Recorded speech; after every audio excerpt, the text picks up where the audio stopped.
Okay, so this is my Hatsan Escort, or as it's I think called in Canada, and it says right on it, Optima MP. MP is for military and police, and it's a Turkish-made shotgun, 12 gauge, with an 18-inch barrel, and I love this gun. I've got quite a few rounds through it. And I'll just give an overview and talk a little about it and what developments have happened with it lately. Some that I'm happy with, some that I'm not too thrilled with. Anyway, I did add, if you've seen my last review video from a few months ago, I did not have this Barska 30mm red dot scope. And it's something I wanted because if you saw my last video, I mentioned that I've had to raise those rear sights so high, the factory sights, and the screw came out once, and so I put some Teflon tape in there. But also, it's almost like the front sight is a little bent if you look at it carefully. Actually, if you look through the scope, you can see that it's toward the right. And it's really hard to tell with this, but anyway. Not loaded, of course, as you can see. Now, I've had a problem. I'll get to the scope in a minute. Was at the range yesterday, and I had two shells swell up. They were both slugs. After firing, the brass seemed to expand, and here's what it looks like. It's split. So, of course, you're trying to rack it after shooting, and it's stuck in the chamber so tight that, you just almost break the extractor pin off. And you don't want to do that. That's not good. So you have to unscrew the barrel, take it off, and use your trusty CRKT M16 knife like I do and get the shell out, pry it out. I don't know if they're making cheap brass now for slugs, but I've never had this problem. This is a Federal, and it also happened with the Remington, the green plastic hull, the regular velocity slugs, where Remingtons didn't split the brass like this, but the Remingtons just jammed in the chamber. And this one, well, we know what's happening now because it's split. I don't know. With the reduced recoil slugs last year, I pretty much shot those all summer. Never a problem. So these are either they're making the brass thinner or they're just too powerful and they split. I don't know. If anyone else has a problem with this, I'd sure like to hear about it. Opinions. I've heard stories of some people, they hone out their chamber, but I don't really want to do something like that. You shouldn't have to if it's just cheap ammo or something. It's not the gun's fault. I don't think the barrel is to blame, It's a good gun, so I don't think that's the culprit. You can see the hammer down there. Extractor on the side. So anyway, I put this Barska red dot scope, and it's pretty good. It was really cheap off Amazon.ca. And what it is an electro holographic red dot. So I'm sure that everyone out there knows what they are.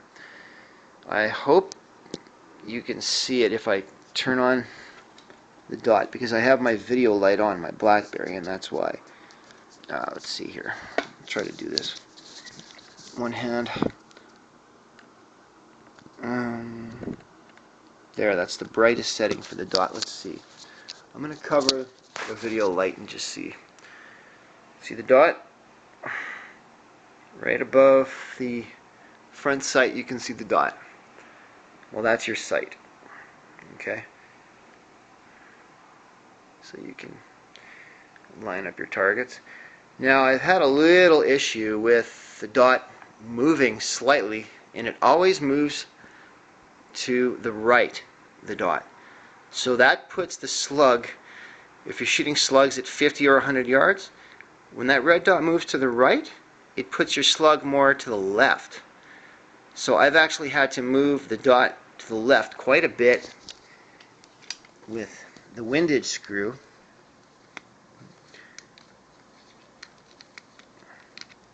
And so it's clearly marked. I don't know if you can see. There's a little, oh, there was an L right here. It's all worn down because they put it right in line with the screw.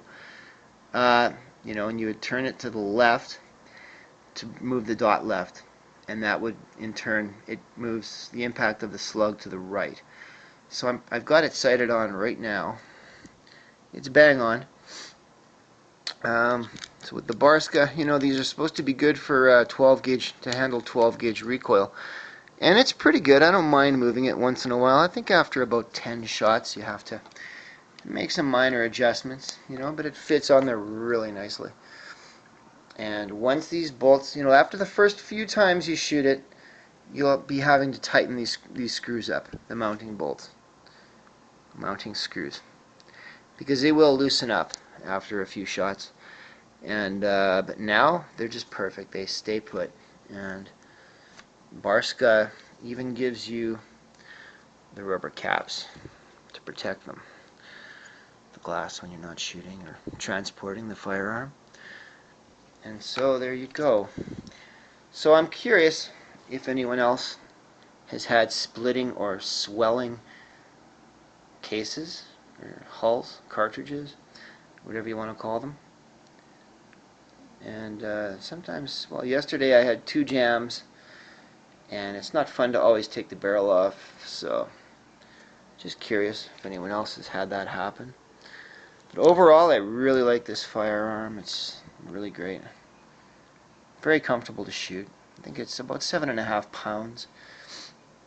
I picked up one of those, I held one of those Weatherby, what's it called, the Reaper, with the skull and crossbone design all over the stock, and it was just so light. I wouldn't even want to shoot that thing. I think it's probably about between 6 and almost 7 pounds or something. It even seems lighter, like 5, but I doubt it's that light. When you shoot a 12 gauge, you want some weight, I think. You know, it might help with the recoil. It's just my opinion. But anyway.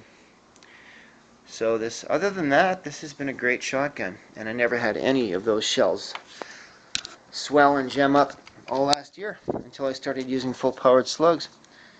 So, any thoughts? Leave a comment. Any questions about the Hatsan? Leave a comment. I'll try to answer. I would buy another one. I love this one, you know, but the problems are just very minor, you know, with the sights. But that's why I put on the Barska, the red dot. So there you go.